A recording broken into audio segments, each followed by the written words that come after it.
The sun was setting behind the towering peaks of the Ankylon Mountains, casting a warm, golden light across the small village of Ivara. It was a place of serenity, where time seemed to stretch into endless moments of peace, and the air was always thick with the sweet scent of pine and earth.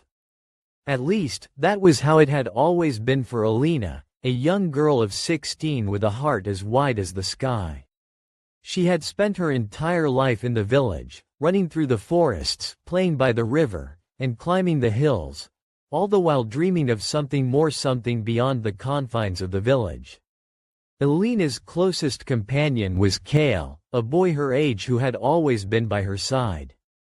He was her confidant, her protector, and, most importantly, her best friend. Their connection had always been effortless. From their earliest memories of chasing fireflies through the fields to late-night talks under the blanket of stars, they were inseparable.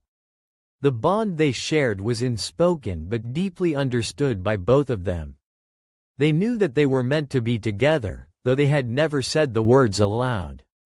There was no need, their hearts had already spoken for them. But things had changed in the past few months. Alina had begun to notice a shift in Kael, something different in the way he looked at her. It wasn't the innocent gaze of a childhood friend anymore, it was something deeper, more intense.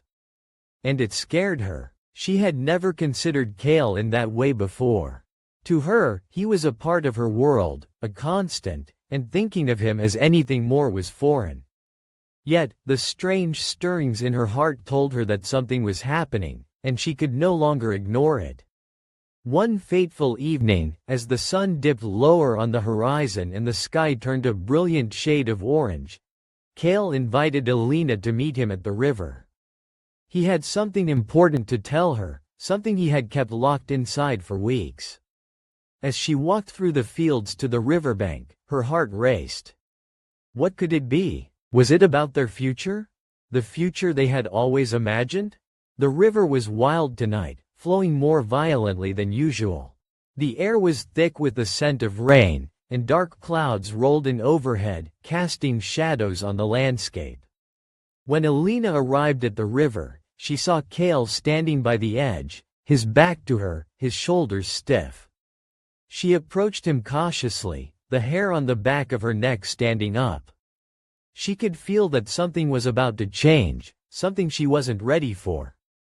Alina, Kael's voice was soft, almost distant as he turned to face her. There's something I need to say.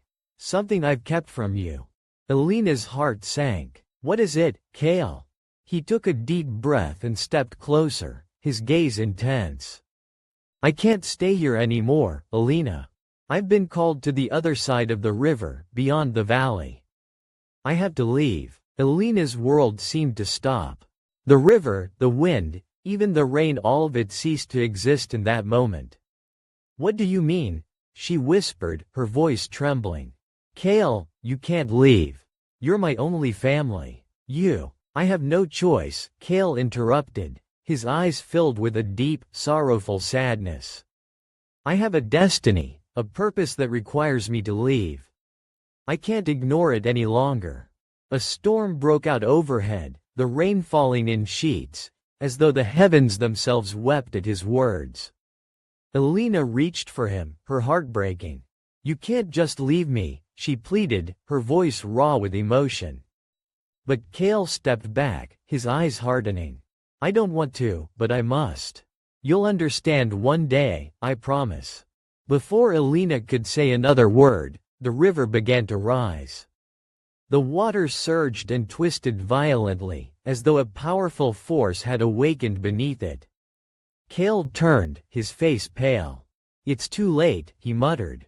You need to go now, Alina. Before it's too late for both of us. But Alina refused to move. Her heart screamed for him to stay, for him to reconsider, but she was paralyzed with fear. The storm grew fiercer, the winds howling as the rain lashed against her skin. Then, with a sudden force, the river exploded. The current swept Kael off his feet and into the water, pulling him away with terrifying speed. Kael, Alina screamed, her voice lost in the roar of the storm. She reached out to him, but the river was too strong.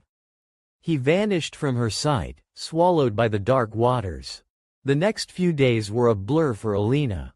She searched the riverbank every moment she could, her hope dwindling with each passing hour. She could not accept what had happened, could not believe that Kael was truly gone. How could he leave her? How could fate be so cruel? The villagers had found her by the river, soaked to the bone, her eyes wide with terror. They had tried to comfort her, but their words were hollow. They all knew that Kael was gone, swept away by the river, just as the ancient legends warned. And yet, Alina couldn't bring herself to believe it. Not Kael. He couldn't be gone. She spent every night by the river, watching the water swirl and crash, hoping for some sign, some proof that Kael was still alive. But none came, and soon, the villagers began to speak in hushed voices, their eyes filled with pity. It was only a matter of time before they would try to move on, but Alina couldn't. She refused to let go of the boy she had loved all her life. One night, as she sat on the riverbank, lost in thought, a shadow fell over her. It was a figure, standing tall and still in the moonlight. Alina looked up, her heart leaping in her chest. It was Kael, standing on the other side of the river. "Kael," she cried, her voice shaking. He didn't move. His face was blank, unreadable. He wore a crown of strange, glowing stones, and those eyes were cold, distant. "You came back." Alina's voice broke as she stepped toward him.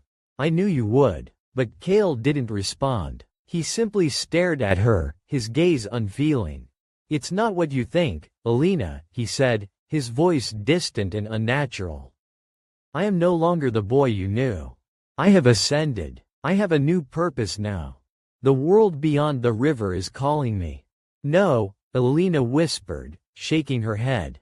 "You're still my Kael. You're still the boy I grew up with, the boy I—" "The boy you loved?" Kael interrupted, his voice harsh.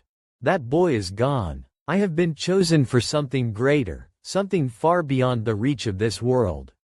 You need to understand, this is where I belong now." Alina's heart shattered. "No," she cried, running toward him, desperate to reach him. "Don't do this. Don't leave me." But as she reached the river's edge, the waters swelled again, and Kael's figure began to fade into the mist. "Goodbye, Alina," his voice echoed, cold and final. And then, he was gone. Alina collapsed on the ground, her body racked with sobs. She could not comprehend what had just happened, what she had witnessed. It didn't make sense. The Kael she had known, the Kael she had loved, had vanished, replaced by something else, something unrecognizable, something that no longer belonged to her. Days turned into weeks, and still, Alina could not shake the memory of that night. She spent her time wandering the riverbanks, lost in a fog of grief and confusion. She had seen Kael, but he was no longer the same. He had ascended, as he had said, but what did that mean for her? What was she supposed to do now? And then, one day, as Alina stood by the river, she saw something that made her heart freeze. Floating on the water, gently drifting toward her, was a small, delicate crown. It was the same crown Kael had worn that night, glowing with a faint, eerie light. As she picked it up, a voice whispered in her ear, a voice that sounded like Kael, yet not. "You are not meant to follow me, Alina. You must find your own path." The crown slipped from her fingers and disappeared into the river. And with it, all the answers Alina had been seeking. In the years that followed, Alina became a woman of the village, her spirit hardened by loss. The memories of Kael, the love they had shared, and the betrayal she had felt lingered like a wound that would never heal. But as she grew older, something shifted within her. She realized that the path Kael had chosen was his, not hers. She could no longer live in the shadow of the boy she had loved. She had to find her own way. It wasn't until she was an old woman, sitting by the river one last time, that Alina understood the true meaning of Kael's departure. He had chosen a different fate, one that was beyond the comprehension of those left behind. But it didn't matter. Alina had found her own peace, her own purpose. As she closed her eyes for the final time, she felt a strange warmth fill her heart. She didn't know what lay beyond this world, but she knew that love transcended time and space. And in that moment, she felt Kael with her once more. Not as a shadow, not as an echo, but as part of the eternal river that flowed through her heart.